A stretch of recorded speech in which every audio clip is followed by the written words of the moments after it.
Hi, I'm your host, Anand J. Sukadia, and this is the Limitless One Podcast. Join me on this journey as I interview the most inspirational souls who are tapping into their limitless blueprint on a mental, physical, and spiritual level to thrive in uncertain times. If you feel you are so much more than just this body, just this life, and want to tap into your limitless potential, you're in the right place. Here we go, starseeds.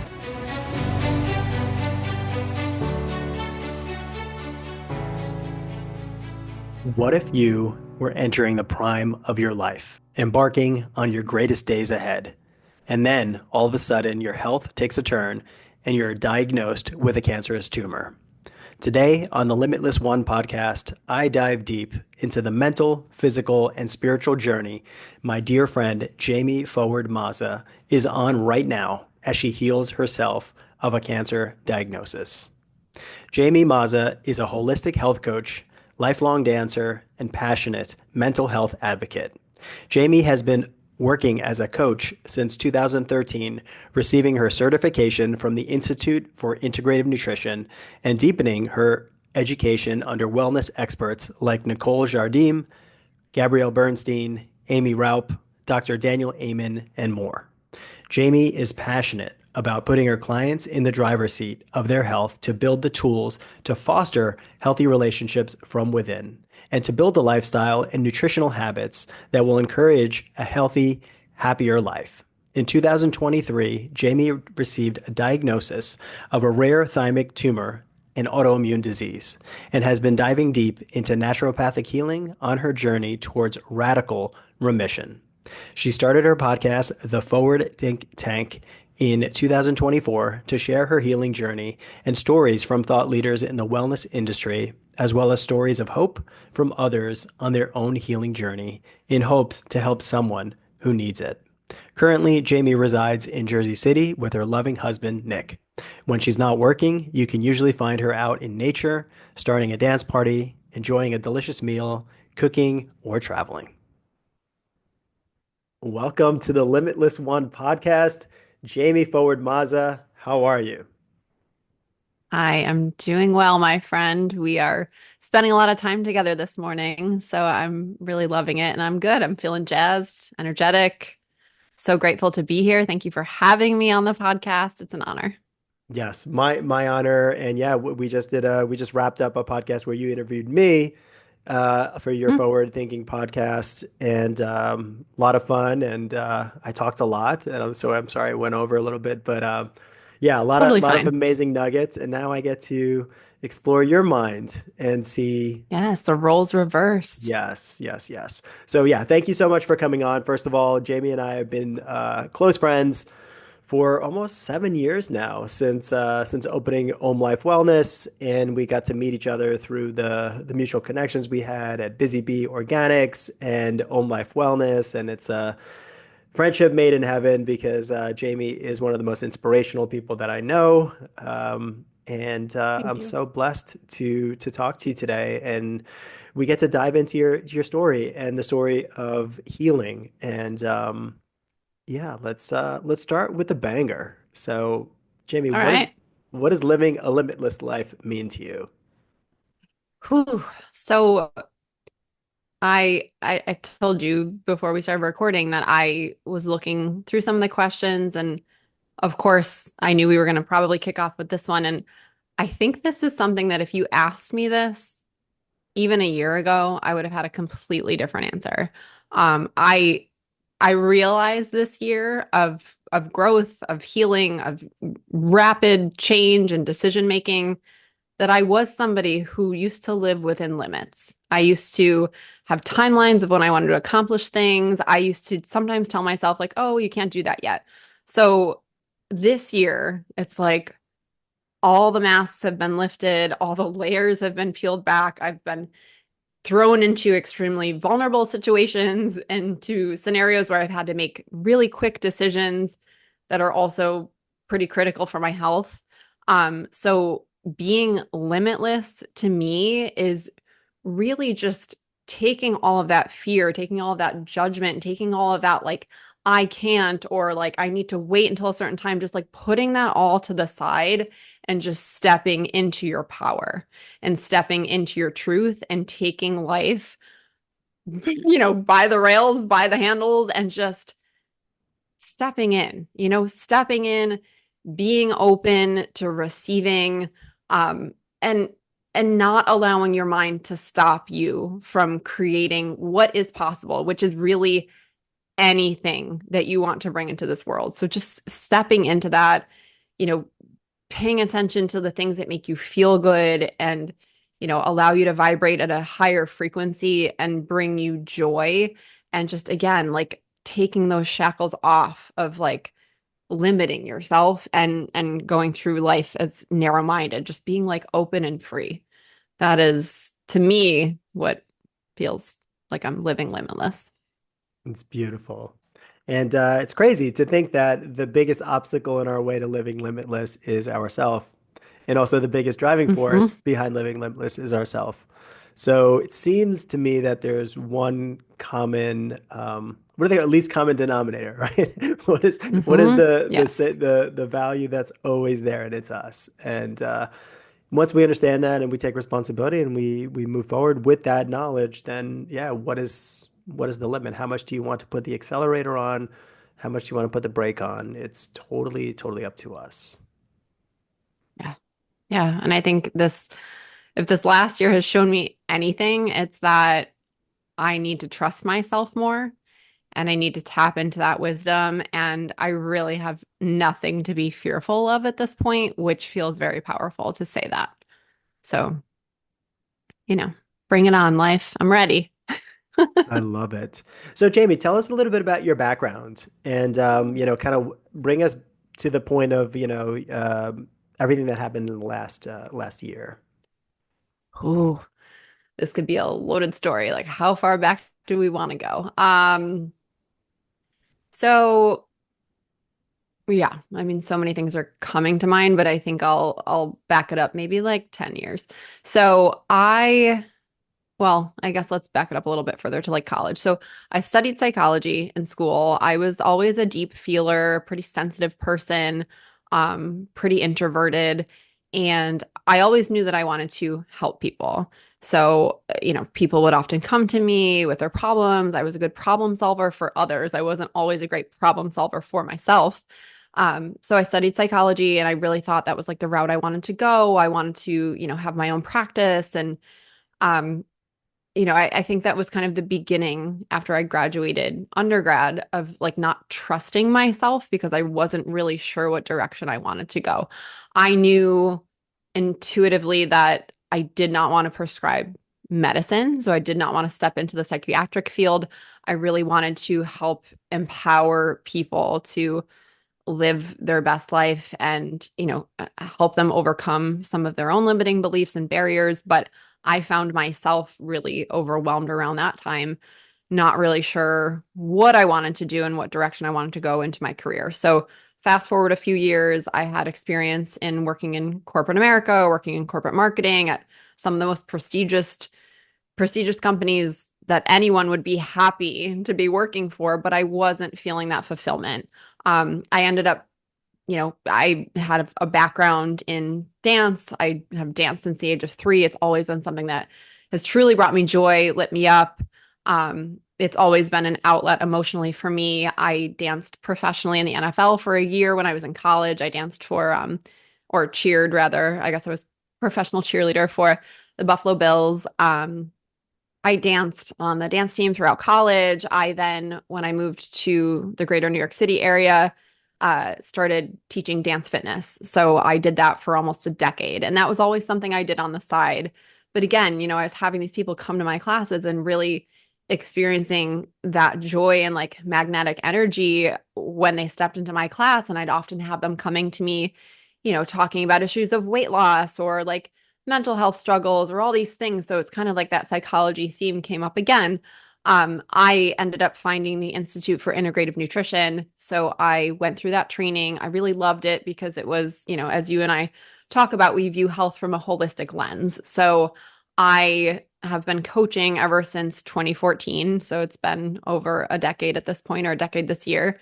I had done it on the side for a long time. So I was never like fully stepping into that passion and that fulfillment that we spoke a bit about on on my podcast. But there were all these things happening in the background. So I grew up in suburbia of upstate Western New York, moved to New York City where there's just like a pulse and an energy and like a fast pace and a hustle culture. And I thought I was thriving in it. I always had a full plate. I always had a lot on my mind. I always had these like projects that would come to me. I'm like, oh, I need to do this. I need to do that. I never like fully stepped into any of it because it was just kind of spinning in the background. Like, yes, one day I will do that. So I think I was pretty chronically stressed. I didn't always realize it. I also suffered with cystic acne and, kind of that sense of like insecurity that I think a lot of people have, when we get into our young adulthood, kind of navigating the waters. Okay, I don't have like that structure of school and like knowing what my plan is. So like now the world is my oyster and I don't know where to go. So I stayed at the cushy corporate job that sounded good on paper, but it was just like I would always say to people, it was like eating away at my soul. And now that I understand the power of those words and our body listening to those words, I'm like, oh my God, like I don't even think I realized what I was doing to myself because your body's always listening. So um ended up in, the last decade of life being out here in this area, leaving that corporate job, starting to work for a small business in the area, Busy Bee Organics, and stepped more into a coaching role, but also behind the scenes in a small business. So I had the large corporate America experience and then a very small, intimate, not a startup because she's had the business for a decade at this point, but, being in a small team environment, I was wearing a lot of hats. And then, Nick and I had gotten married over the 10 years. We had saved money to buy a couple of properties, one that we're living in and one that we rent out. So there was just a lot of things happening over those years where I was like trying to keep up with the Joneses and trying to, again, look good on paper. But I think there was a lot like brewing internally that I didn't even realize. So the last few years, Nick and I had been trying to start a family, and I had gone to multiple fertility doctors trying to get to the bottom of it because I started having irregular cycles. And this had started years ago at a point where I was in pretty extreme stress. We were saving up to buy the house. We were living with Nick's parents, and I was commuting, 3+ hours every day into the city to this job that I hated. That was when I first noticed there was like how impacted my body and my whole system was from stress because my reproductive system shut down. I like lost my menstrual cycle for almost a year, eventually got it back, but then it was like this huge world shift in the pandemic that happened in 2020 where I was like alone with my thoughts and, working from home at this job that was so unfulfilling. And then I didn't even have, my friends in the environment that kept me going in a way, like socially. So it's just like, what am I doing with my life? I think we all kind of had those moments and those thoughts. But then my cycle started to get a little funny again. So I ended up talking to multiple doctors, going on, hormone replacement therapy, like all these things now that I'm realizing probably had a big impact on what was going on in the environment inside of my body. And so 2021 hits, like January, fresh of that year. I get told that, I have problems with fertility. My best friend of 2 decades took her life. And so it was just like one big hit after another. And I just was like a total shell of myself. So, again, knowing how profoundly and how like big of a blow any type of psychological stress can be to my system, everything just kind of shut down again. So trying to navigate that water, we're trying to figure out if we can, have a child and get pregnant and it's like all the stress of that. And then eventually I ended up leaving my corporate job, stepping into Busy Bee. But, the environment there is as much as it is, a beautiful place. And I love our customers and I love our mission. I love what we do. I was running around so much. So like I wasn't really taking time to decompress and really like recenter my nervous system, which affected everything in my body. So last year, um, right after we had my husband and I an incredible trip to Greece, which I needed so badly. I came back all recharged. I was like, this feels good. I started to notice uh some trouble with my vision, and I wear contacts and glasses and I have for like 20 plus years. So I was like, oh, like one of my eyes feels like I need to go to the eye doctor. It's been over a year, like I maybe need a new prescription. Went to go see the eye doctor. He was like, I can't like really figure out what's going on. You have an astigmatism. We know that. So let's give you the corrective lens. You've never worn it all these years. Let's see if that helps. Tried that on, didn't help. I could almost like feel my eye like oscillating. It was like a very strange experience. Um, and then I started noticing it like getting progressively worse. So I thought it was the hormones that I was on. Talked to my reproductive endocrinologist. He was like, let's taper off of them. That could be a side effect, but it's very rare. So tapered off, eventually stopped, and it was just getting progressively worse. It got to a point where I went back to the eye doctor. He was like, I can't figure out what's going on, but there is some like muscle weakness. My eye kind of started wandering, which was crazy. So I was like closing one eye to like see clearly and focus on screens. And then I was in my house doing a workout from home, and I had this like small crack in our ceiling from the previous owner, and I think some like water damage. But I looked up at it and I was like, wow, it looks like it's like the shape of an L instead of like one straight line. And then I like closed my eye that was bothering me, and I was like, oh my God, I'm seeing double. So at that point, I knew it was something a bit more serious. I called the eye doctor again, went in there terrified. Um, I remember crying in his office. He's like, I can't get to the bottom of what this is, but I think you need to go see uh, um, a neuro-ophthalmologist. And I think you should go soon. And so I'm trying to call these specialty doctors. They don't have openings for months. This was October at this point. They're like, yeah, January. I'm like, what? Like, I can't. So I finally got someone on the phone who was like an angel. I was like, listen, this is what's happening with me. It feels serious. I'm closing one eye to do things. Something's wrong and I need to be seen. I can't be told that I have, to wait 2 months. Like this is critical. So she was able to squeeze me in. Long story short, without reliving the trauma of that whole emergency room experience, we found a rare large tumor on my thymus gland, which, some people may remember this from school. I oddly remembered what the thymus gland was, but like it's responsible for your immune system, which is more important when you're younger, and it's supposed to shrink over time as you get older and then kind of becomes irrelevant. So after doing some MRIs and testing, me thinking something's wrong with my brain, they sent me to the hospital right away to do some imaging. We ended up taking multiple scans and finding the tumor. And what I was experiencing with my eye was an autoimmune reaction to the tumor, myasthenia gravis, which is, I guess, often a common presentation that goes along with the presence of a thymoma.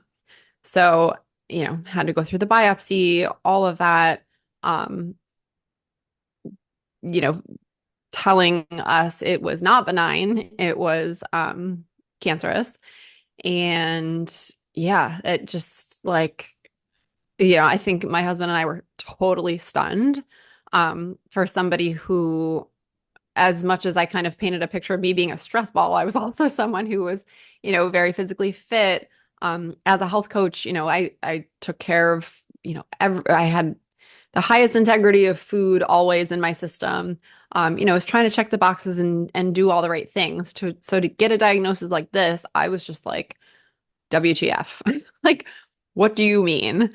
Um, but yeah, I've spent the last year, that was November of 2023. So I've spent the last year on a very unique healing journey, mixing to my reluctancy, really, like some conventional medicine and intervention, which was at the time we thought was needed, with the world of naturopathic medicine, which I truly think has been very eye-opening because as healthy as I thought I was living, I've learned a whole lot about myself and a whole lot about um, a cancering process and what can lead to these types of things. And so my whole life really has been like totally, flipped upside down. But this healing journey I've been on has been something that, if you talk to people who get a diagnosis like this, they say one of two things. I think there are people who are like completely full of fear and like thinking that, death is upon them at any time. And then there are people who say, well, getting this diagnosis was the biggest gift to me because it taught me XYZ, or it allowed me to change my life in, these ways, or, just have a completely different perspective on life in general. So I just shared probably a bit too much timeline wise, but I think it's important to look back um, at some of the things that were happening because what I've learned is that these tumors don't just present themselves out of nowhere. By the time they are large enough to be detected in an imaging, they've probably been growing anywhere from 10 to 15 years. Wow. So, Wow. yeah. Wow, so much to unpack there. Firstly, So much. yeah, like so I wasn't aware that you were going through so much stress in the last couple of years prior to your diagnosis. I always saw you as someone who's so positive, so bright, always in a great mood, always being Thank you. inspirational.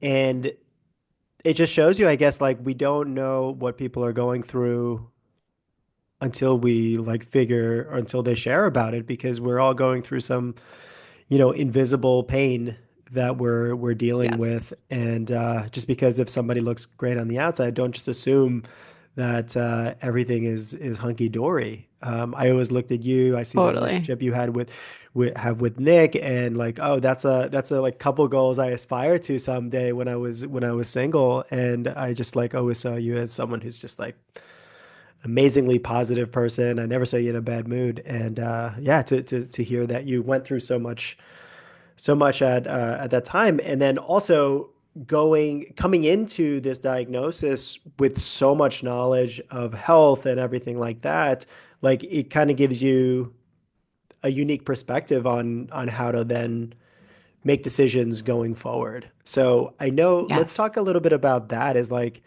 once you get diagnosed, the knowledge that you have and so much into the holistic health part, and then having to understand the gravitas of this situation that, hey, listen, it might not be just holistic health that I have to kind of take this path in. Tell us Yeah. about that decision and what were your initial thoughts on, okay, how am I going to start treating myself? Yeah. So first of all, thank you for saying that, just about the relationship I have with my husband and perceiving me as like, this happy, joyous person. I think being an introvert, I'm not always, I'm the listener. So I'm usually the one to like draw the stories out of other people.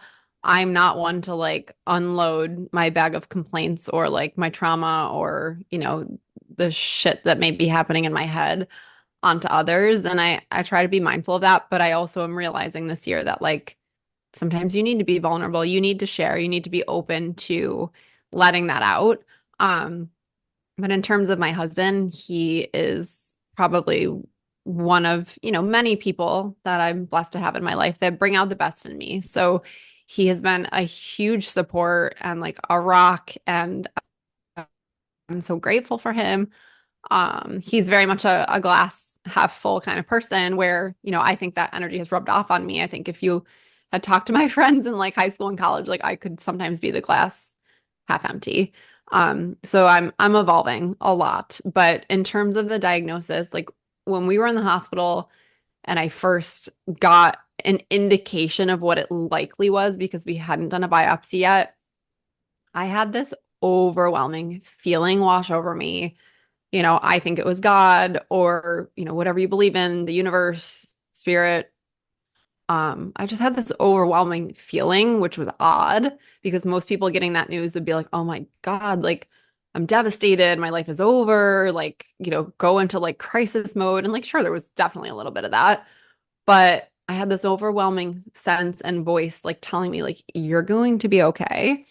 Obviously, this is big and you're going to learn a lot from this, but you're going to get through it and then you're going to share your story and you're going to help others. And so that message has really like been the thing that has guided me through this entire year. And that was like the initial, like the very first thing that happened. So I was just like, okay, like it was very obvious. And that also felt comforting to me. So I spent a week in the emergency or not the emergency room. That'd be terrible. I spent 24 hours in the emergency room. I spent a week in the hospital initially going through a lot of very scary tests.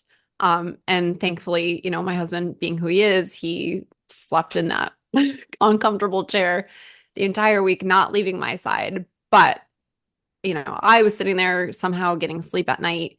He, I'm sure, was up all night, a nervous wreck. And so he um I think he like went on social media and just like searched thymoma because it's such a rare thing that like it's not something you hear people get diagnosed with. So he found somebody, Cancer Fighter Owen is his like handle on Instagram and YouTube, who had a similar diagnosis to me, similar in size, went through all the conventional stuff. It returned and came back worse. And the doctors had told him, there's nothing more we can do. And that's when he reached a point where he's like, okay, now I'm going to be open to other things. So he's pretty vocal about his story. But that was the only person we had found at that point in time that had something similar. And so he had talked about the metabolic approach to cancer, and mentioned a few different naturopathic doctors that he had worked with.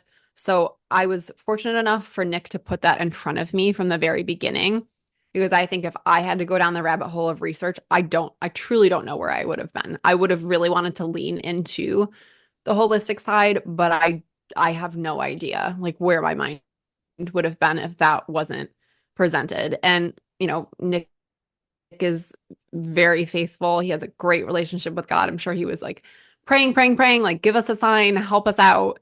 And that just kind of fell into his lap. So I had that as like a guide point from the very beginning. So I listened to a few different podcasts with some doctors who were trained under Dr. Nasha Winters, who developed the metabolic approach. And she herself had a stage 4, I believe it was ovarian cancer at a very young age. And so that changed the trajectory of her career path. And she got into naturopathic medicine and, developed this whole protocol and has doctors trained all over the world from all different types of practices. So some of these doctors are more conventional, some are more naturopathic, some are osteopaths, some are, chiropractic, like all different types of people, nutritionist, all over the world under this training. So we ended up going with somebody, Dr. Lori Bouchard. You just Actually, had her on. yeah, I just recently interviewed her. So she is the head of the naturopathic practice that I have been working with this entire year.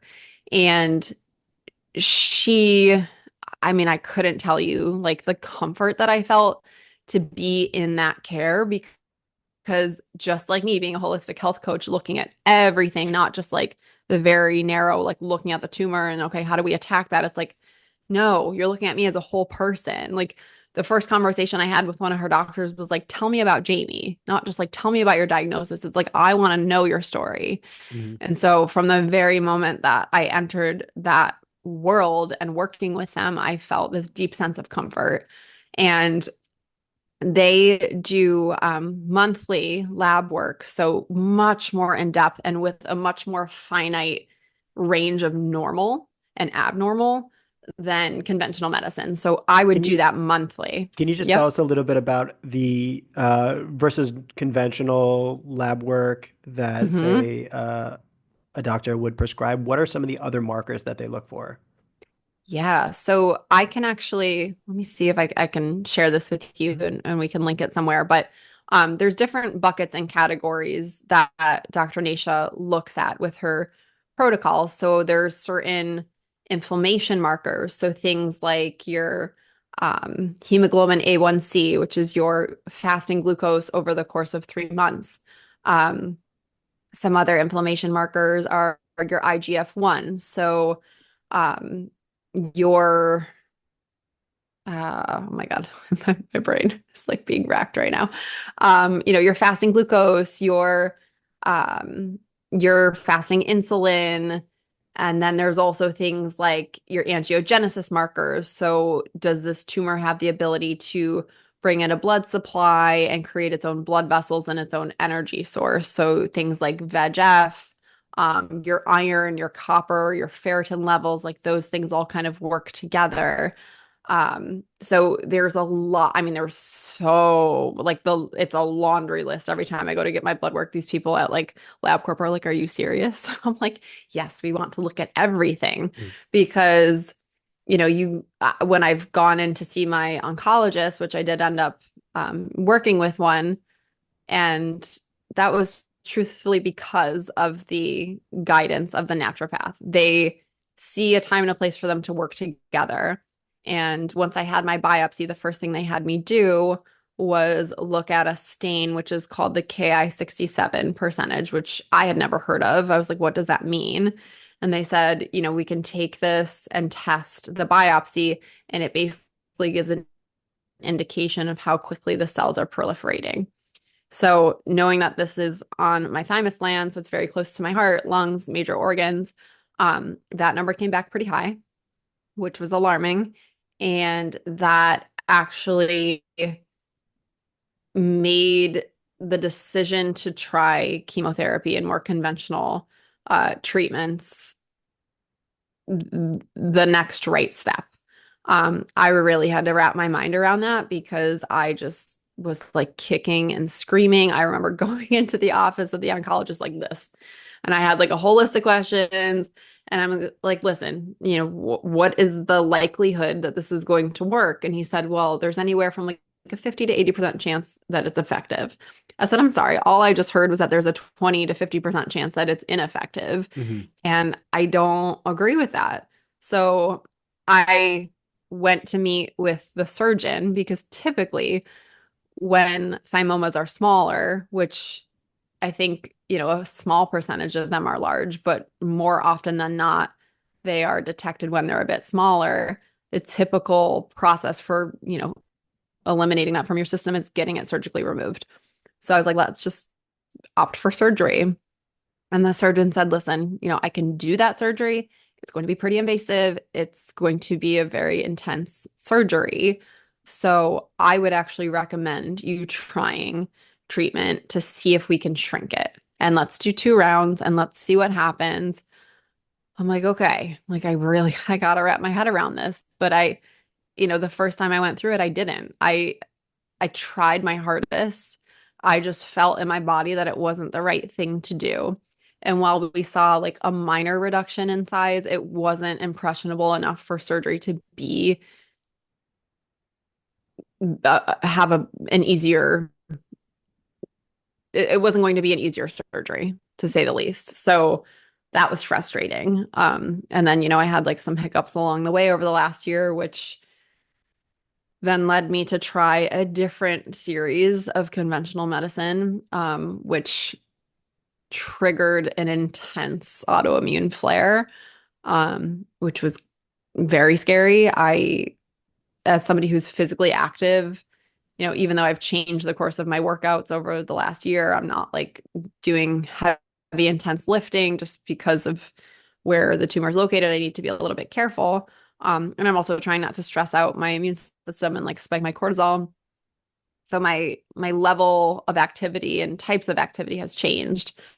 Um, I'm very physically active every day. That's a non-negotiable for me. So when it got to the point during the second round of treatment that I was having this serious reaction, I couldn't breathe, I couldn't walk up the stairs. Was having trouble getting comfortable sleeping. It got to the point where I was like nervous to eat and swallow, and like it was really trying not to go to the hospital, but like there was the time and the place for medical intervention again. And I'm grateful for that. But to look back on it, it's like, I think my body knew that the chemo wasn't going to work or wasn't going to give us the outcome. But unfortunately, in the medical system, it's like, okay, well, you have to try X, and then you have to try Y. And then, if those don't work, it's like, well, then what? Then we just go back to the complicated surgery that was on the table from the beginning. Hmm. So yeah, the conventional route has been quite a journey. And truthfully, in those 2 times of doing treatment have been, I think, my only setbacks. But working with the naturopathic doctors, we dive deep into diet, we dive deep into, the lab work and reducing inflammation and, different types of IVs and other types of protocols that you can do to help your body, even if you are choosing the conventional route, which they did align with because of where it was in proximity to like my heart and my lungs. They said, if this can help, which sometimes it does, we reduced my dosages so it wasn't as toxic to my system, which the conventional doctor did not agree with, but in the end was okay with doing that. I think that allowed me to bounce back a little bit quicker and not have as serious of a reaction as I could have. So, yes. I don't Yeah. remember what the original question was, but I just danced in circles. No. Yeah, just coming to that place of like, what is the approach that you're going to take? But yeah, it's like, gathering the data and then having multiple inputs and options. And then also at Yeah. the end of the day, figuring out what aligns best with you. And you know your body best. And Hmm. it turned out to be the case when you tried the suggestions of, the doctors, and obviously they try to suggest whatever they think is the best course of action. Now, how much communication was there with the naturopath about the course of actions with the allopath, or was it kind of separate, or was it more integrated where you were taking guidance from the naturopath as well? Yeah. I was taking as much guidance from the naturopath as they could give me. So we did a specialized test that was done with my blood that looked at circulating tumors and also tested different types of treatment. So we looked at chemotherapy effectiveness. We looked at like IV, more supplementation type of treatment, and then off-label drugs. So things that, um, are typically prescribed for another type of diagnosis that could be beneficial for your unique cells. Unfortunately, we didn't get those results in time before the initial treatment, but the guidance and the recommendation was to lower the dose as much as possible. I think I was a little nervous because I was like, I don't know what we're doing. So instead of doing like 100% of the dosage, we reduced it to like 75% the first time. And then after like kind of getting my ass kicked, reduced it to 50% the second time. And so we only did those 2 treatments initially. By the time I went through treatment again, again, the advice was to dose as low as possible. So we actually did a dose as low as 25%, which is considered like fractionated chemo.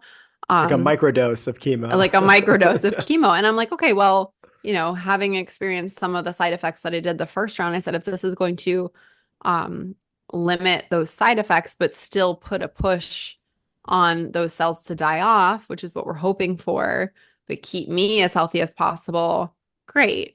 So we did a different round of meds the second time that was guided by the tests that we did. Unfortunately, I don't think it took into consideration the autoimmune piece, which I don't think anyone was expecting.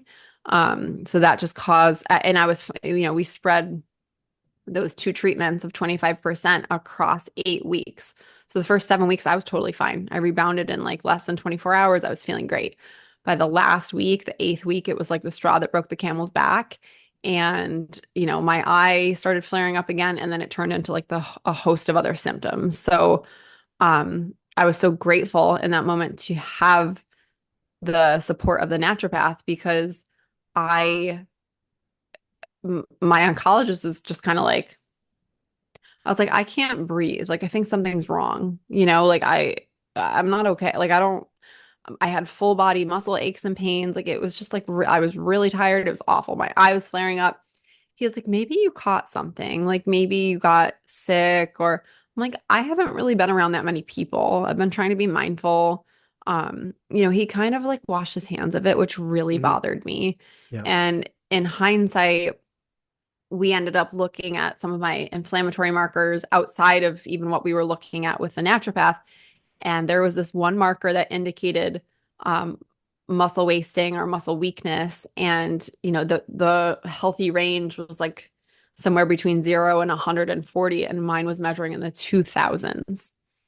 So, he was running all these labs. He didn't really say much about it. I then went to the naturopath and I'm like, okay, well, this is what's going on. She was like, well, I'm not gonna lie, like we chose to go through treatment again for a complication that I had um a couple months prior, because it really seemed like it was like impinging on the heart. And again, wanting to protect those major organs, that's really the only time that the naturopathic oncology team would say, okay, like let's lean into treatment. But she gave me a whole protocol. She's like, okay, of course, like your autoimmune is flaring. There's a lot of inflammation in your system. That's what triggers it. So here's your protocol. Diet wise, supplement wise, here's what you're going to do. And so they've had my back this entire time. And they don't necessarily want the first line of treatment or what they're recommending to be the conventional piece, but I think they are not naive. They think they see a time and a place for it when it is um critical. Yeah. So yeah, I've been so blessed to have their guidance this entire time. Yeah, yeah, absolutely. And to find a naturopath or anyone that's looking to consult or help you in a medical diagnosis, just knowing and finding someone who's going to be unbiased in their approach, right? Like, Yes. oh, it's because if they go through my therapies, I'll make this amount of money. But it's like, it's like Yeah. having somebody who really has your back. It's important to understand that, yeah, like everybody has some kind of incentive, right? Especially on the medical side, there's a lot of money that can be made with these things. Unfortunately, I'm sure there's a Mhm. lot of good intentions and just knowledge that people have that maybe they're limited in their scope of thinking, so they think maybe this is one option. But yeah, really important to understand like widening our perception on how many options there are out there. So tell us a little bit, because you are a holistic health coach and you understand diet very well. What was Yes. the approach recommended by your naturopath, and also did it align with some of the approaches that you kind of conceived of when you were planning your own Gr- therapeutic regime? Great question. So I have to say the world of nutrition is highly it's one of those things that's always changing, right? Especially in like the world of fad diets. But I think that one thing that everybody agrees on and was always very important to me is like making sure to get enough you know, mostly vegetables, but like enough fiber in your diet from fruits and vegetables. I was somebody who previously ate primarily gluten-free because I felt better, not because I had celiac, but because I do think that there's like too much processed grains in this country. And I think we all can feel a bit of inflammation from that. I think the work that I had done on myself over the last decade, I started by healing my skin, so like really correcting my gut health, introducing fermented foods. Then it got to the point where I wanted to balance my hormones and hope for pregnancy. So started to make sure I was getting enough healthy fats, and I started to bump up my protein, which I think in people who have, healthy environments inside, that is necessary. But what I learned when I started working with the naturopathic team about how to treat a cancering process, it completely flipped the world of nutrition upside down for me. So what we started doing is implementing more intermittent fasting or long extended periods of fasting. And the reason being is because cancer cells thrive, and maybe this is not every single type of cancer, but more commonly than not, most cancers across the board are thriving from an environment that is rich in glucose. And your glucose is coming from carbohydrates, whether that is fruits, whether that is even like the wholest of whole grains, or, more refined carbohydrates. That's where your body is getting its source of quick energy. So, if that is constantly circulating in your system, cancer cells actually have more insulin receptors and really feed off of glucose. So that's Yeah, they're giving them fueled by power. it. Hmm. Yes. So the whole intention behind fasting and then also doing more of a ketogenic diet where your body is switching from being fueled on glucose to being fueled off of ketones, is something that cancer cells cannot take on and not get energy from and have no fuel from. So you're essentially starving them quite physically with doing intermittent fasting, and then also starving them with a ketogenic diet, which is, instead of, if you're looking at food as like, not the standard food pyramid, of course, but like as a pyramid, you want to have your fats as like the biggest component of your diet. Protein in moderation. So that was something that was really like a role reversal for me, because I was, doing moderate fat and much higher protein, Hmm. and including carbohydrates. So it limiting my carb intake from, I was never even measuring it, to 25 grams of net carbs, which is essentially taking your total carbohydrate, subtracting the fiber, 25 grams of net carbs. That's almost impossible unless you are tracking and paying very close attention. So I eliminated essentially all fruits except for like berries, and in small moderation, like organic Granny Smith apples because they don't have as high of a sugar content. Um, Certain animal proteins. So like, I think I was talking at one point about certain biomarkers and blood work that we would look at. So like my angiogenesis markers were quite high. So like my iron and my ferritin levels were high. So I reduced my red meat significantly. So it was more focused on like lean protein. Lamb was okay, fish is good, pasture raised chicken, organic turkey. So like taking things that I knew about nutrition that made sense, still focusing on the fiber piece. So making sure to get, whether that's fiber from things like chia seeds or like, other nuts and seeds, or vegetable, like your green vegetables are essentially like your carbohydrate, and like some nuts. Um, it was tricky, but I felt so strongly about it that I was like, let's dive deep. And I can go from 0 to 100 in the world of nutrition if I know that it's going to be benefiting me pretty easily. It unfortunately cost me like a bit of isolation because it's so much easier to do that from the comfort of your own home.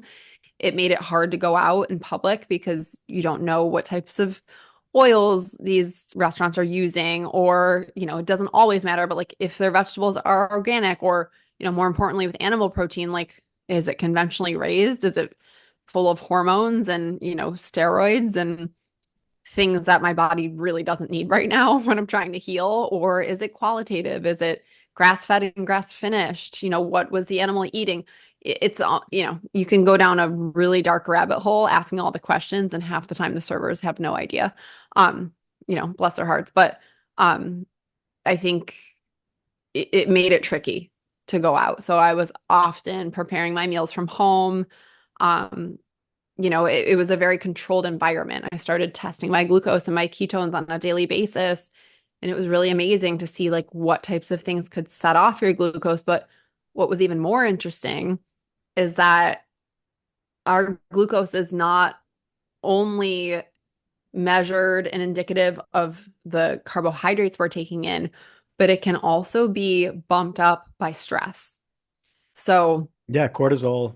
yeah, like huge for me. And so not only was I really honing in on the food piece, but I think the biggest lesson for me in this last year has been slowing down and really like retuning my nervous system, kind of setting stronger boundaries and taking care of myself because there were so many things that just created the perfect storm over years. I mean, there was viruses that were undetected in my system. Um, like so many things that I would have never known if I was only listening to and working with the guidance of a conventional doctor. Yeah, totally. I want to get back to boundaries in a little bit because that's a huge part of the healing process. Yes. But I want to push that a little further down the river. But the first thing, couple of macro points. Eating out is, yeah, it's a big point that my wife and I kind of really consider now. Is like knowing that there's a good possibility that there's a lot of stuff in restaurants, especially when you're cooking for large people, the kind of seed oils that they use, the canolas, the eggs that they use. I mean, they're buying in bulk. They're not going to buy for the most part, obviously there's exceptions to great Hmm. restaurants and stuff like that, but even organic restaurants, they might just buy the Costco organic eggs Yes. versus the ones that are, hand whatever raised and all this kind of stuff. So that's one perspective. So yeah, keeping it, just cutting out all the possibilities of taking on you know, um, antibiotics and steroids and all this kind of stuff because yeah, when Yep. we go outside, there's a good possibility it's not going to be clean. Secondly, the whole thing with oils. Oils is in a renaissance right now, especially good Hmm. oils, and so much of our body needs good fats because our brain is mostly fat and water. Our all of our organs are fat Yep. and water and blood. So just understanding that, yeah, everything that we've learned for our whole lives in the food pyramid, and this has been years now that people have been talking about fats, which is amazing, and the Yeah. ketogenic revolution and all this kind of stuff. And I even went keto for a while, and let me tell you, it works. When you do intermittent fasting Yep. and you starve the body of carbohydrates, like in my case, I did it at a time when I was opening a business. So I was under a lot of stress and going through like a breakup. This was like 7 years ago, and it was a Hmm. lot of like crazy things going on. So I lost like so much weight, and I wasn't working out at the Yes. time. So none of my clothes fit me. But long story short, ketogenic diet, it does work. It starves a lot of the fat cells out. And it actually does clean your body in many ways because everything is being starved, all the negative, aspects or elements. And then the micro part I wanted to mention is it was good that you're checking out certain biomarkers and then catering your diet to what your needs are, right? So, like for a lot of people, they're on the low side of iron when you are on a high end. So, you're reducing red meat. Other people should be increasing uh, Hmm. things that are going to increase iron, whichever diet they decide. But, bioindividuality is something that we talk about a lot Yes. especially in the nutrition field. You and I both went to Institute of Integrative Nutrition, and that's like the number one principle they talk about is everybody is different. Yep. So, working with a holistic health coach is so vital, I think, if you're not kind of versed on all this terminology or a nutritionist to really dive deep into you specifically what you need because you'll hear all these diets and you'll hear like a Michaela Peterson on a podcast talking about how carnivore diet saved her life and absolutely that worked for her, but maybe the carnivore diet is not good for somebody else. So you'll hear a lot of noise out there and everything works, every diet under the sun works for certain people that are, Yes. genetically predisposed to have success on that diet. So I would say that is very important. So whatever we talk about here, we're just talking about Jamie's journey. Yes. And I that's I important to understand. always want to make that clear. And Mhm. I think I've even learned that with, different types of cancering processes. So I I'm in a group call weekly with my naturopath with a lot of other patients who have different types of diagnoses. Some have similar, maybe there's multiple people who have breast cancer or lung cancer or whatever. But even that, even having the same diagnosis, there's so many different underlying causes of what can stimulate that growth in unique individuals. So it's also no one size fits all, like for other people who have thymomas. Like you brought up the carnivore diet. I was actually talking to a friend of mine who I found on social media, and now we've become great friends, who is on the other side of her diagnosis. She's had a couple of surgeries, she's thriving, she's doing really well. Carnivore diet really helped her. Where for me, it's not quite that simple. I'm now at a point where I'm actually alternating, animal protein keto diet and more of like a plant-based diet for multiple reasons. But, I have the autoimmune piece, she didn't. So Mhm. always, always, I agree with what you're saying 100%. This is not a one size fits all approach to anything. So it's so important to know your body and to work with a practitioner that can help you understand that, because there are certain things that make sense for you that may not make sense for someone else.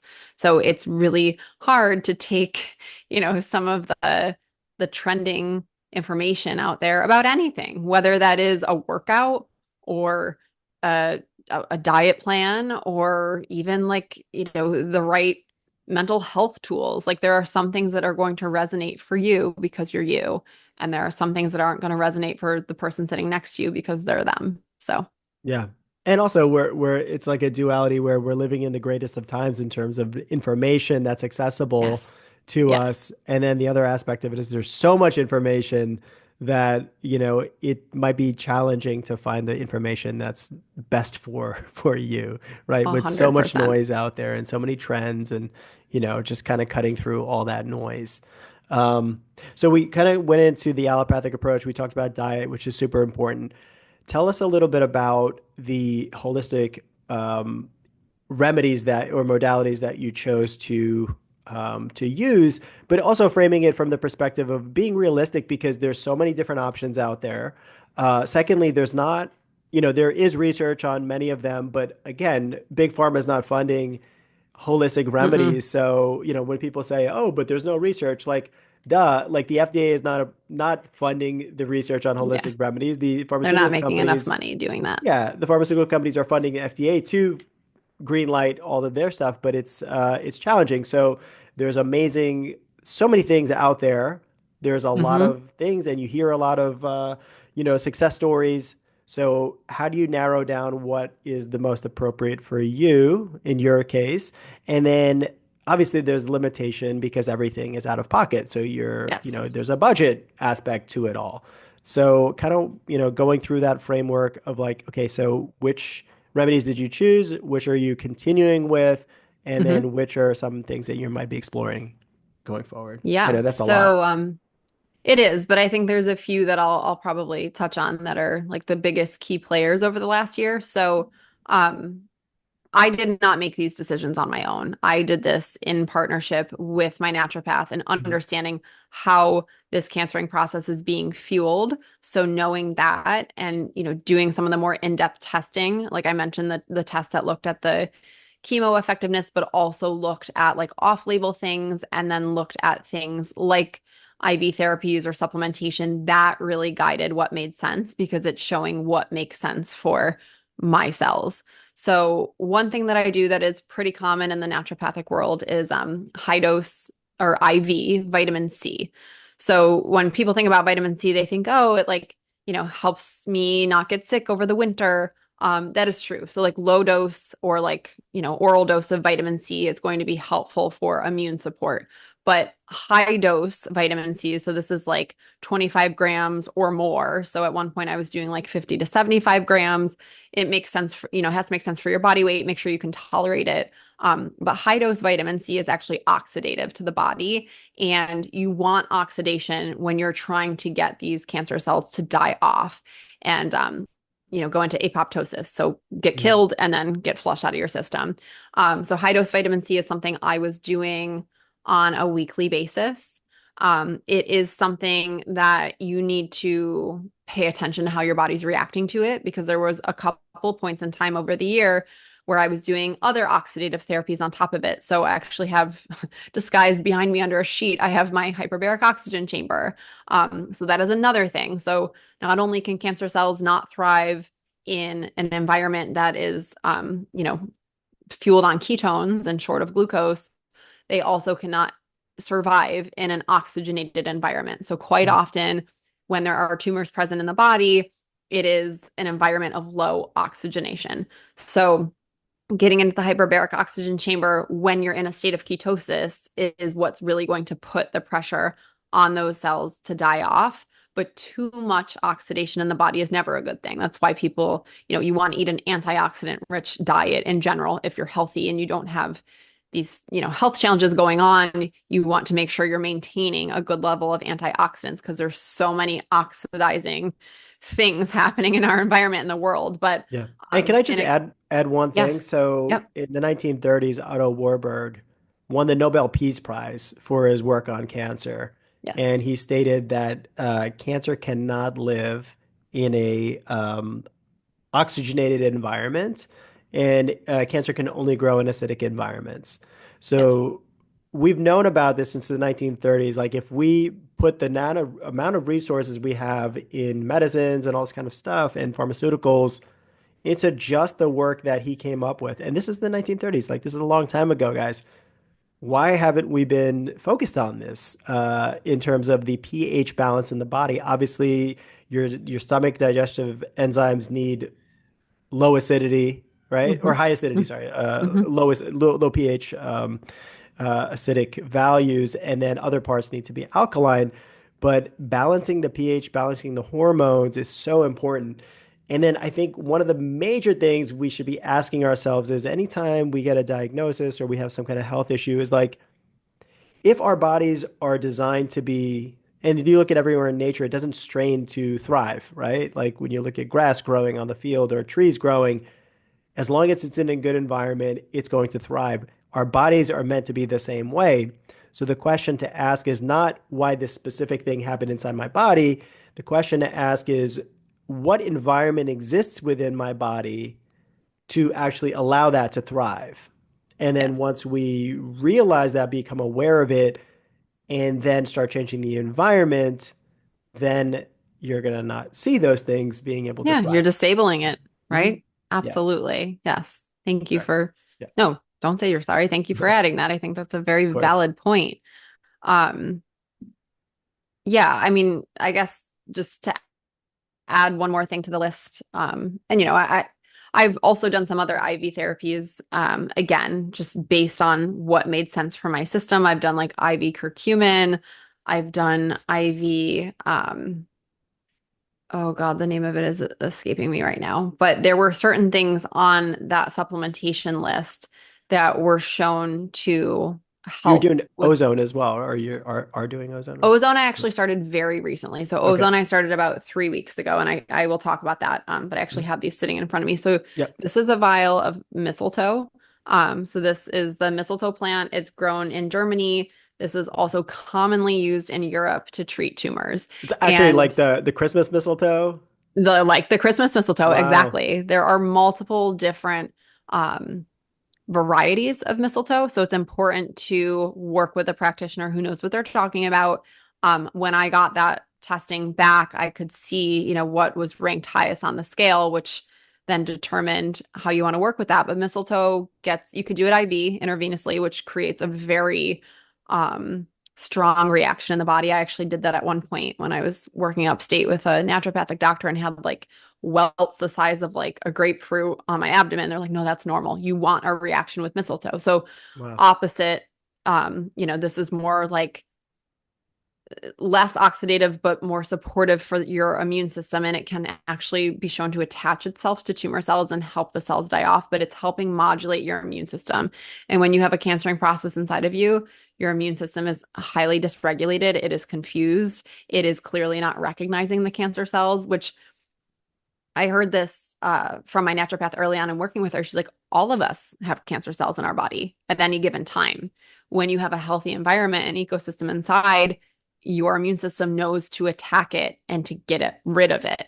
But there are certain underlying conditions or environments that are not ideal, but more ideal for a cancer to grow and strengthen. And the immune system kind of like turns a blind eye. So that is kind of starting the domino effect of growth. But yes, ozone is something I started very recently. I've been doing that for 3 weeks, and that was something that had always been put out there as something I could try. As you know, it's a very costly treatment. So it is something where I feel like I'm at a point that I'm like not even paying attention to the bills being racked up because I want to do whatever I can to allow my body to thrive, and support that healing process. So my priorities have completely shifted. But when I had that really bad autoimmune reaction to the conventional treatment over the fall, I was so humbled. I was like, oh my God, I've never experienced anything like that in my life. It was really scary. And, I was still seeing high inflammatory markers even like a few weeks out. So I decided to try ozone. Um, and so that is also an IV therapy. It's really wild. I mean, the easiest way to explain it is it's drawing out your blood and it then gets mixed with ozone and oxygen, right? So cancer cells cannot thrive in that environment. It's not only used for cancer, it's also used for autoimmune disease, which is why it made sense for me.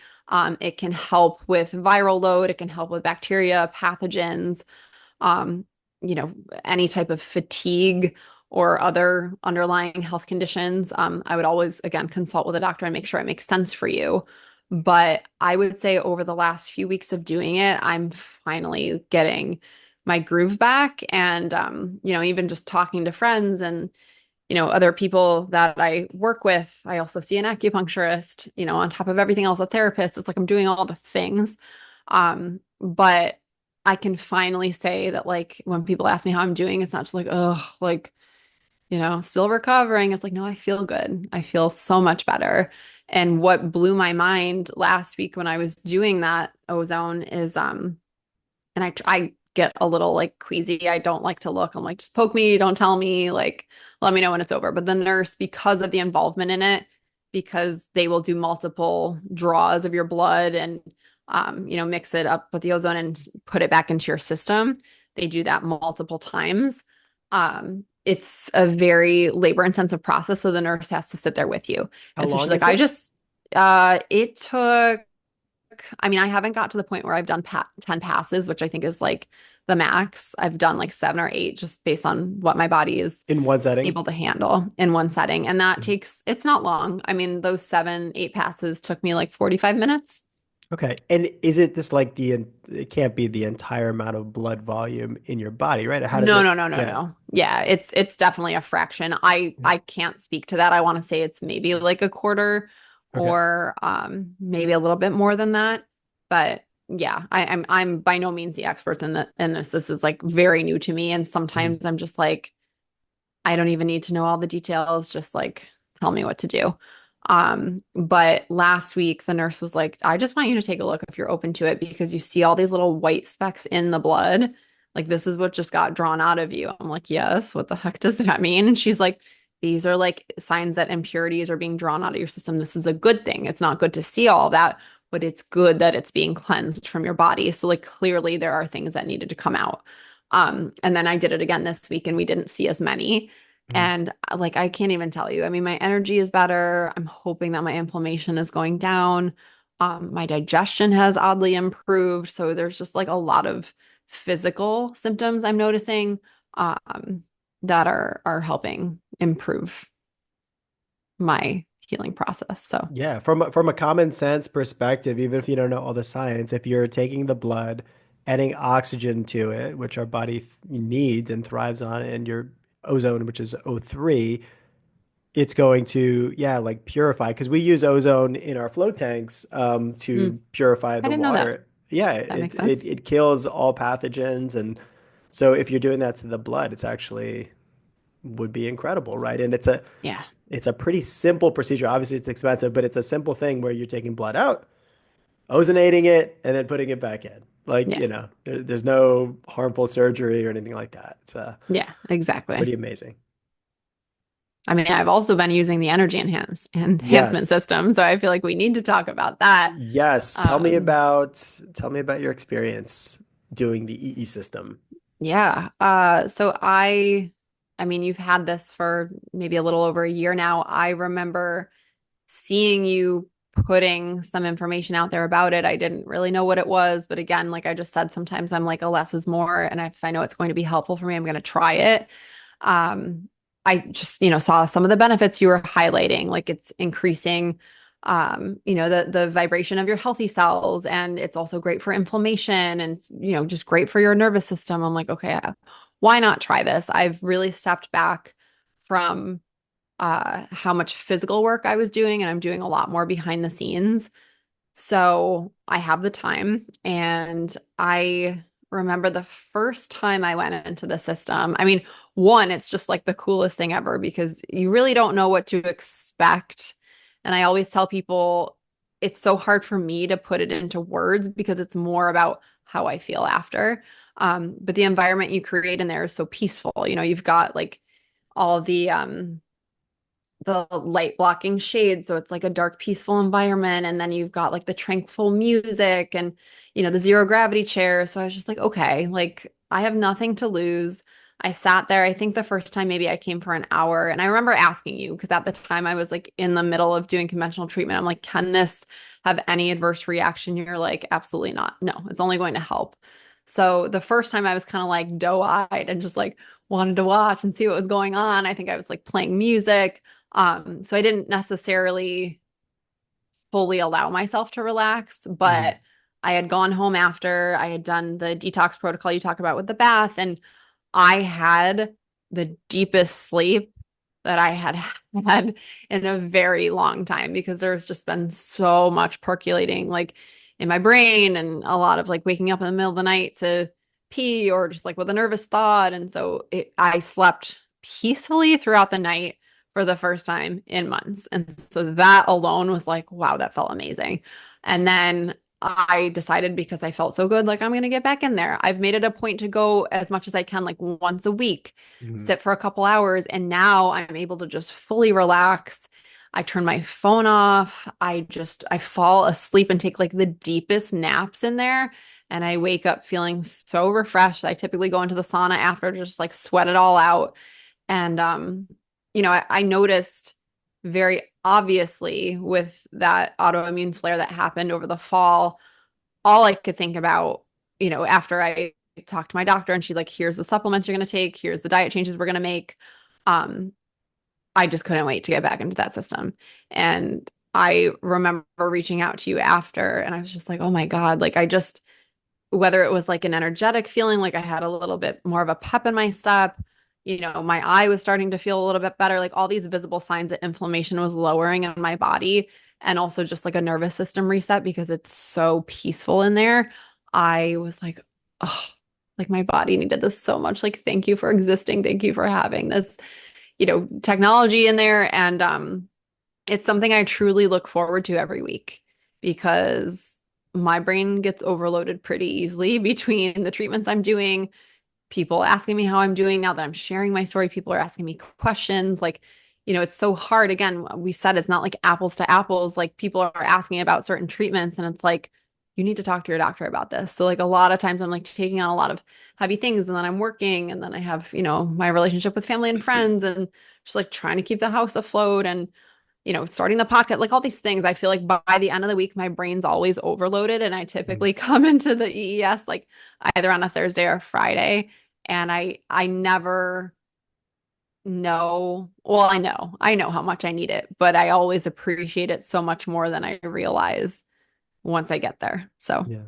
Beautiful. And I love the fact that because it is everything is consistency is key, right? And the fact that you're yeah. coming in every week and it also gives you a reprieve from all the things that are going on. It's like an opportunity to just unplug.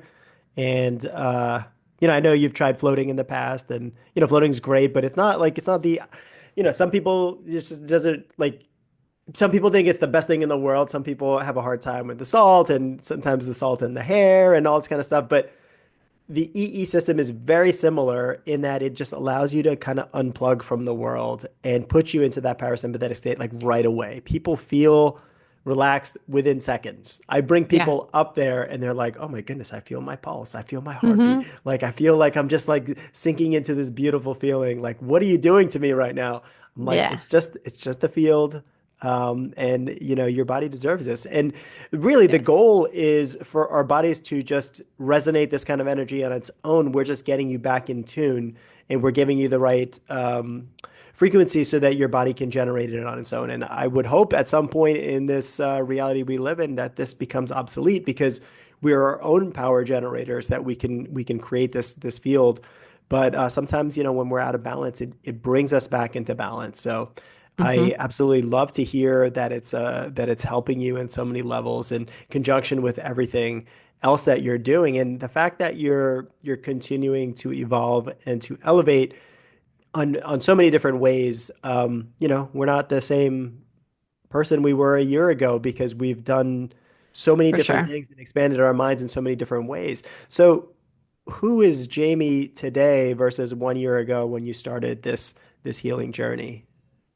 Oh, um, well, I think I mentioned this in the beginning of our conversation. I am no longer limiting myself to what is possible.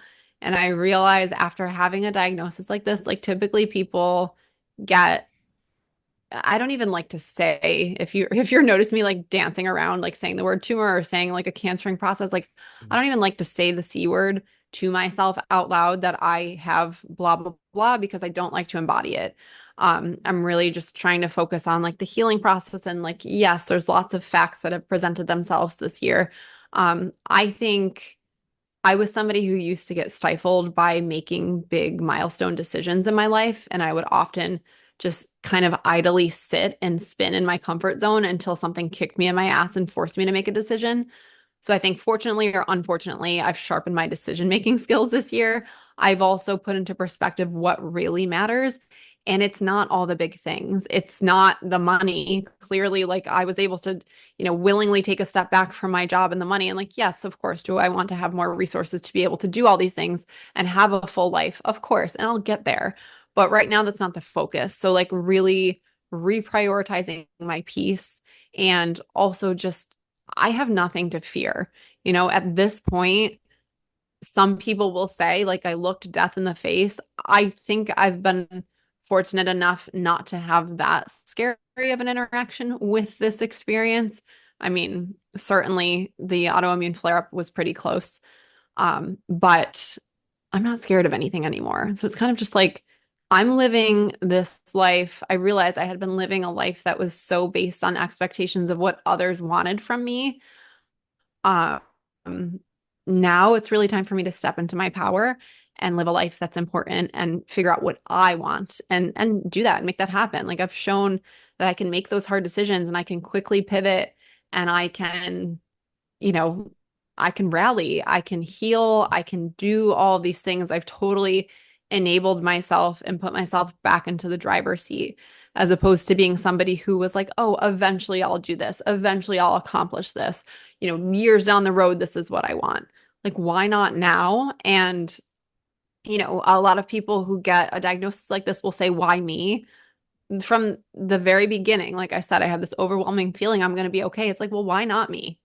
Like, how am I different from anyone else? I mean, I think there's ways that I'm different from other people, sure. And like, sometimes you hear that saying, which sometimes I like and sometimes I don't. Sometimes it's empowering, sometimes it's just like, well, fuck, excuse me. Like God gives you things that you can handle.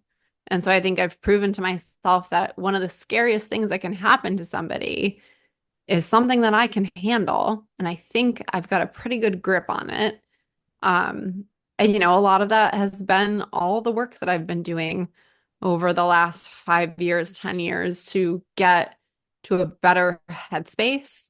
A lot of it has been due to like isolation and spending a lot of time with myself, but also surrounding myself with the right support and knowing who I want to take advice from and who I want to, take any type of insights from because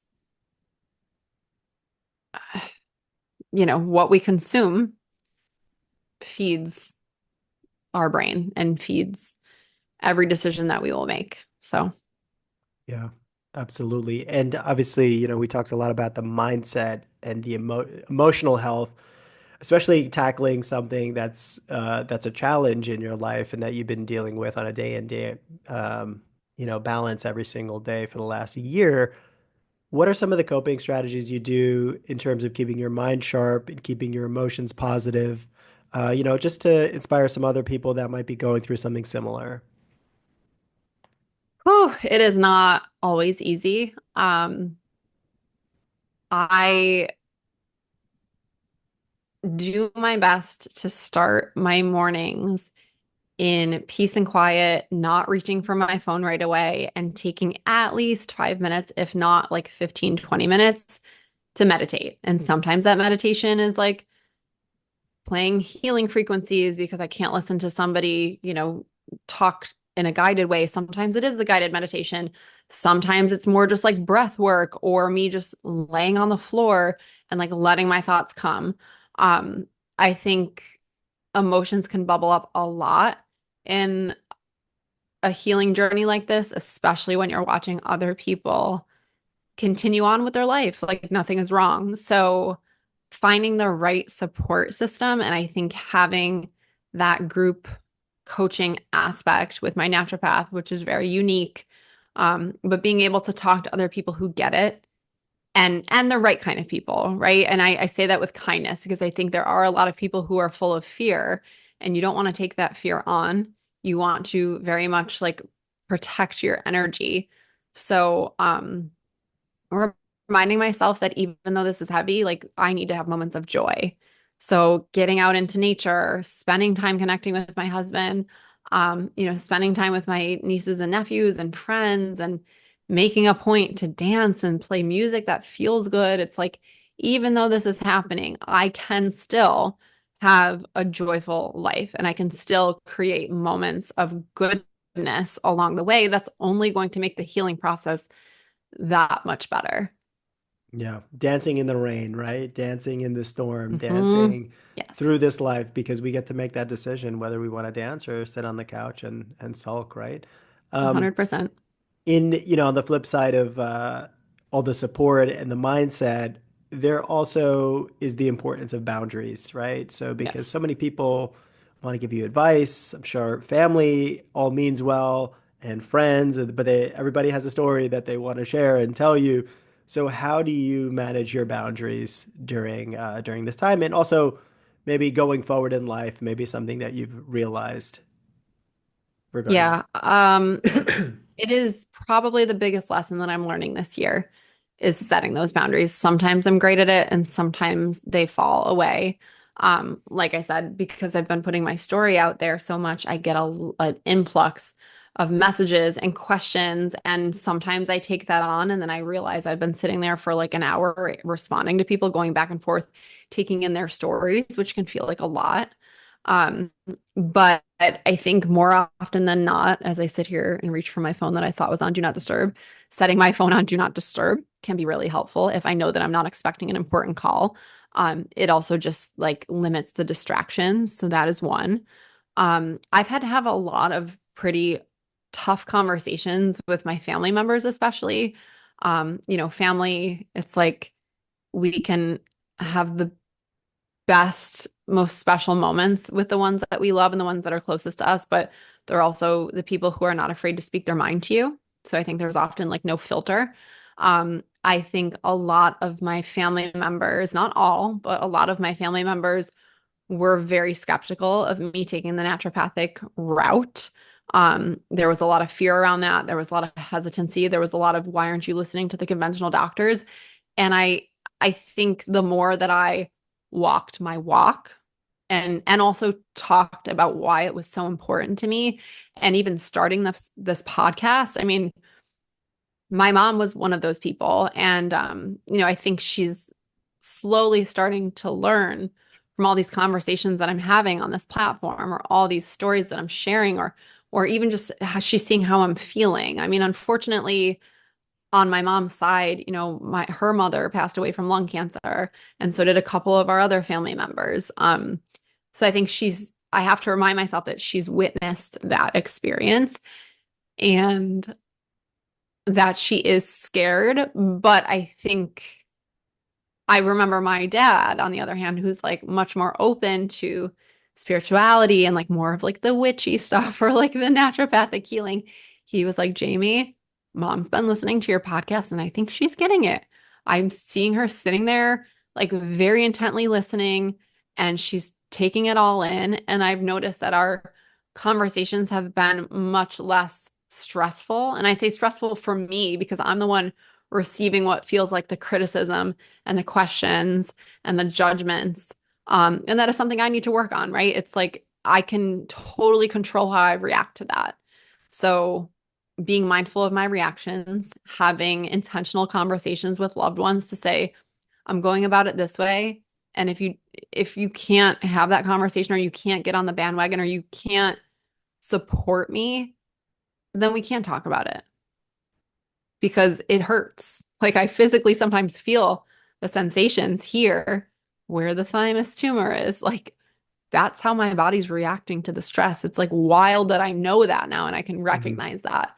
So yeah, emotional boundaries are extremely important. And sometimes you just need to step away. Or there have been so many moments over this last year, which unfortunately I've had to say no to like social, invitations because it Mhm. just doesn't feel right or because I don't want all the questions. So whatever you can do, it's a fine line of protecting yourself and delicately handling your emotions, but then also being mindful of like you can't live in isolation forever. We are human beings. We need to support and love each other. So being open to accepting that, but I think from the right people who feel good on your nervous system. Yeah, the vibrational energetic match, right? You want to Yes. be around those same kind of resonate. You don't want to lower your frequency and your energy. And Yes. that's brings me to the next topic of, having a really supportive partner. I see, how Nick adores you and how he takes care of you. Um, Yes.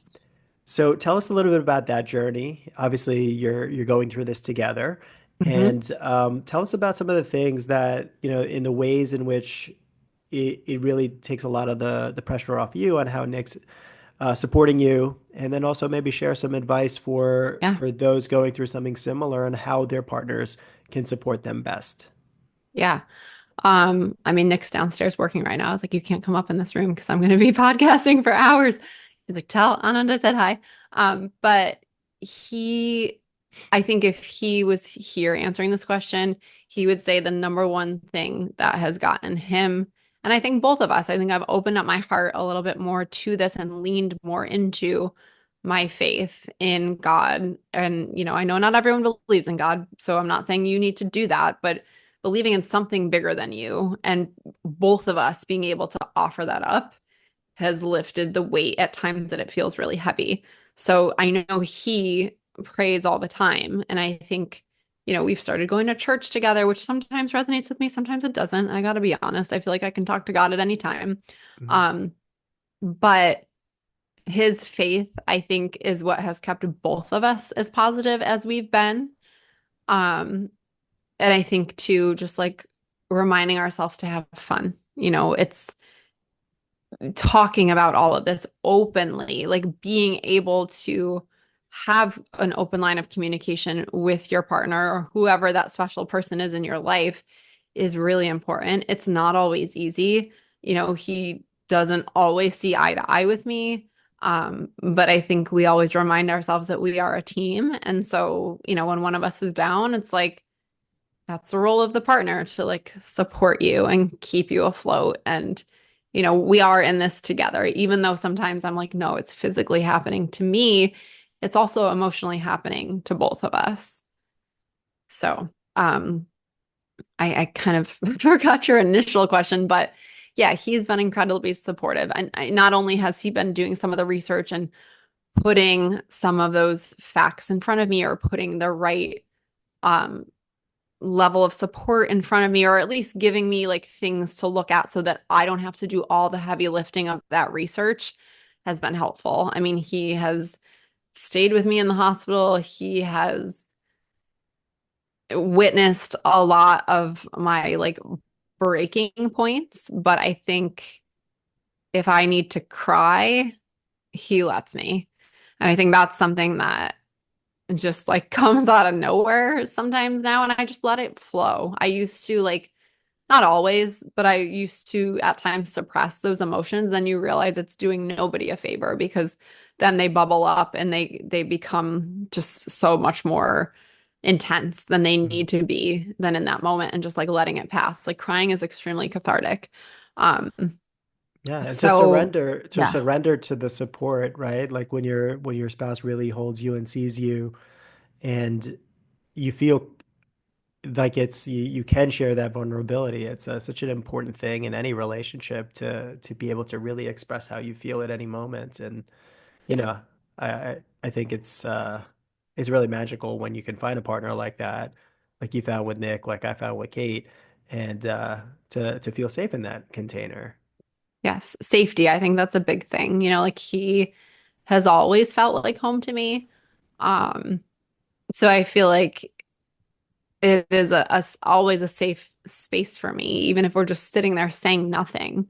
Um, but keeping in mind like the lighthearted moments too. So I think even when we were in the hospital that first week, had no idea what was going on, and we're just like totally deer in the headlights, I was like, we need to ground ourselves. Like I'm putting music on and we're gonna dance. Every night we're gonna dance. Like every day we dance. It's just that's important to me. I think it also just like helps work the emotions out of my system, but it always puts a smile on our face and it reminds us to not take things so seriously Mhm. all the time. You can't always be living in this stress state, in this like, let's look at the problem state. It's like life is so much more than that. And I need to remind myself of that because and that's also I wanted to make a point, so I'm just going to throw it in here now randomly, but that is what feels good about going into the energy enhancement system. It's like it is a therapeutic like protocol in a way, and it's not something that is asking anything of me. It's not like somebody's, sticking a needle in my vein and like I need to, think about that and hope that everything like works the way we want it to. It's like, no, nothing is demanded of me in that moment than for me to just go and sit there in peace and quiet and like have a moment for myself. Yeah, So that is like one of the most beautiful things about that system to me. It's like it requires nothing of you but pure enjoyment. yeah. So, um, yeah, Sometimes people, and including myself, sometimes I'll be up there and just tears will start coming down my eyes. Like there's just same. something that allows you to connect to your inner heart and your inner self and your emotions that could be for no reason, whether it's tears of joy, tears of release, whatever it is. It's like sometimes I'll be in a conversation with somebody up there, and yeah, it just like get emotional. It's really weird, Totally. I've had the but same really cool. experience. Yeah. I'm always like, I hope no one's watching me right now. But everyone's having their own unique experience up there. Mhm. So, Yeah. So, what can you share with others going through, a health challenge or something similar to you? What is one piece of advice you'd like to share, embark on them I or feel impart on like them? this whole conversation has been a string of advice in different areas. Mhm. But I think the biggest piece of advice I can give someone who has been most helpful to me is to trust your gut and trust your inner guidance. Your body cannot lie. So when you're having conversations with the doctor and you get that, ugh, like that doesn't feel good, your body's responding. So whether or not you feel comfortable enough to trust that is up to you. But I think your body is always guiding you.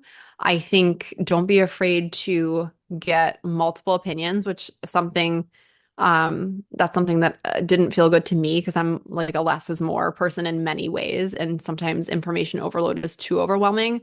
But if you can go into it with a level head and prepare questions in advance for these people, don't be afraid to ask questions. They work for you. You are, they work for you, really. And I had a surgeon that I recently like changed over to tell me that I work for you. You're the boss. And that put me back to the driver's seat and made me feel comfortable at the thought of eventually getting surgery. So yeah, asking questions, trusting your gut, and really paying attention to those people that feel good on your system energetically, emotionally, like knowing who to talk to about the things that feel heavy because Mhm. you want to leave those conversations feeling lighter and brighter and not darker and deeper. So that to me would be like three key pieces of advice that Yeah, have, empowerment, full empowerment, and yes. you are the boss. You are the originator of any action that's going to happen to you or what you Yep. put out there. Okay, tell us about your podcast. I heard there was this amazing guest on earlier today. That's right. Yes. Yeah. So you and I did have an amazing conversation earlier today, and I can't wait for that episode to release in the coming few weeks. It is something truthfully that I had been thinking about for many years. I have had the Forward Think Tank as the name for years now. It was something that was like very much on my heart in the beginning of the pandemic, but I it wasn't the right time. And I wasn't exactly sure what I wanted to talk about on the podcast. I knew I wanted to have these deep, meaningful conversations, sharing stories of people who have overcome, whether it was like their own limiting mindset, or now it's turned into people overcoming these serious health diagnoses, but also talking to people like you who are just, to me, thought leaders in the wellness industry and, my doctors, and I've had my conventional doctors and naturopathic doctors on there. I really want this to be a place of comfort, of wisdom, of sharing information that may not be like your standard protocol.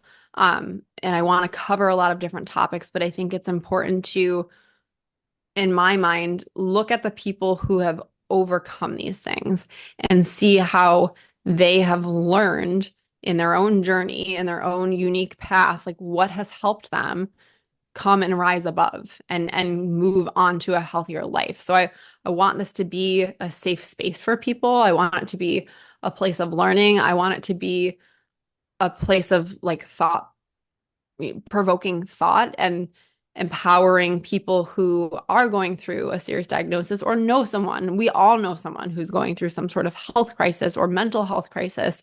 I want this to be a place that people can lean into and tune into and find support that they may not have known existed. And Yeah. also a place for me to share my personal story because truthfully, sometimes I get tired of repeating myself over and over. But I do think that is part of, like you said at one point, whether it was our conversation earlier or in this one, it's part of the healing process for me. So instead of feeling like it's drawing so much out of me, I actually feel good most of the time in these conversations, sharing and opening up, kind of like my little personal stage and theater and sharing what's happening with me because I know if it will help at least one person, that that's why I'm doing this. Yeah, it's an incredibly inspiring podcast. I see everyone in the community is just loving it and Thank hanging you. on, and just so supportive of you. And you're sharing so many ideas and introducing so many people that can, be beneficial for people to know about. And, it's perfectly named think tank, forward think tank, because, in the medical field, there's not a lot of in order to think, you have to explore something that's Yes. not necessarily concrete, like path that's already derived, but in sometimes in medical fields, like, oh, there's option this one or this one, when there's not a lot of, okay, let's step back and see the whole picture, right? So, really important to everything we're doing and we talk about, we're just trying to figure things out. We don't have all the Hmm. answers, but Nobody we does. we know that there's a solution. We know we're the destiny that we want to be in, the destination, and we're coming up with our own path. And I think that when you start creating your own path, paving your own path, and it's definitely not going to look the same for everybody, but once you understand that you are that main character and you're walking that path, and sometimes you have to cut trees and go a different way. And once you start coming into that power for yourself, then you are living a life on purpose. And it's so important to kind of, yeah, sink into that as the main character of this show, because yeah, we're all in our own universe, and For don't let sure. anyone else kind of guide you when your heart and your body and your mind tell you differently. Hmm. Yes. Yep. Resonate with that so much. Yeah, me too. So, Jamie, why do you think you came here to planet Earth as Jamie Forward Mazza, and what did you want to experience? You know, that is a question I think that's still slowly unfolding. I always knew that I wanted to help people. And even as a young girl, I always had this like inner knowing that I was going to do something big. I just didn't know what that was. I've had visions of me like on a stage talking to people. Um, as I mentioned, like wanted to get into the mental health side of things, then got into the coaching, and now I'm sitting here sharing this information. Learning all I can about myself and about really experiencing life in the purest form along the way. So I don't know. I think if I had asked myself this question 5 years ago, 10 years ago, I would have had a different answer. I think for me, it's like constantly evolving. And I don't know that I have this like clear picture of why I'm meant to be here, but I know it is in a capacity to help inspire others. And who or what is your definition of God, since we talked about it earlier? Who or what is my definition of God? Um, I mean, I was raised Catholic. So I do believe that God exists in a sense in that way. Um, but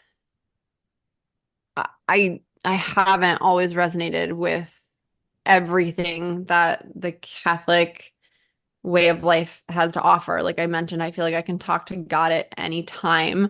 I also lean a lot into my angels, my guardian angel, my personal angels. So, my relatives who have passed on or friends who have passed on. I'm always kind of tuning into all of that, talking to God at all times. In my mind, I like just picture God like kind of shining over the world. But talking to my angels too. It's like all a part of it for me. So, um, I believe I can talk to God at any time. I feel like he is all, I guess I picture God as a he as I'm saying this. But I believe that God's always listening and God's always guiding. And I do think that when you think about like why you were put here on this earth, I think God knows the answer to that. And I'm here learning. And the more you can follow your heart and the more you can trust your intuition, whether that is God or whether that is just your own internal knowing. To me, it's like it is a blend, I think, of what I learned was God as a young child and like what I've experienced in my accumulation of life experience and like more of the spiritual world. So it's a little bit of a mix of both, but definitely something bigger than me that I honestly can't even understand. Beautifully said. How can we learn more about you? So I think the easiest way to connect with me, I'm pretty much on Instagram daily. So Jamie, JAMIE FWD on Instagram. You can also check out my site, which I'll be completely transparent, is a work in progress. It needs a little bit of a facelift. I want to start embedding my podcast episodes on there. But you can certainly tune in anytime to the Forward Think Tank. So that's FWD Think Tank. That's on Spotify, it's on Apple Podcast, and I'm slowly uploading onto YouTube as well. Awesome. Jamie, thank you so much. I said it at the end of the last podcast we did, the one that I was a guest on yours. I truly appreciate you. So inspired by you. We're always here to support you, and we love you very much. Thank you. I am just very blessed to call you a friend. And I think from the moment we met, it was like we hit it off and there was just this exchange of good energy. And I'm so glad that we've stayed connected. Um, Try not to get teary-eyed, but no, I appreciate you having me on the podcast and allowing me to share all of this, all the questions you asked. Like, I didn't necessarily prepare for them because I'm not a scripted person. And I think you and I can both speak from the heart.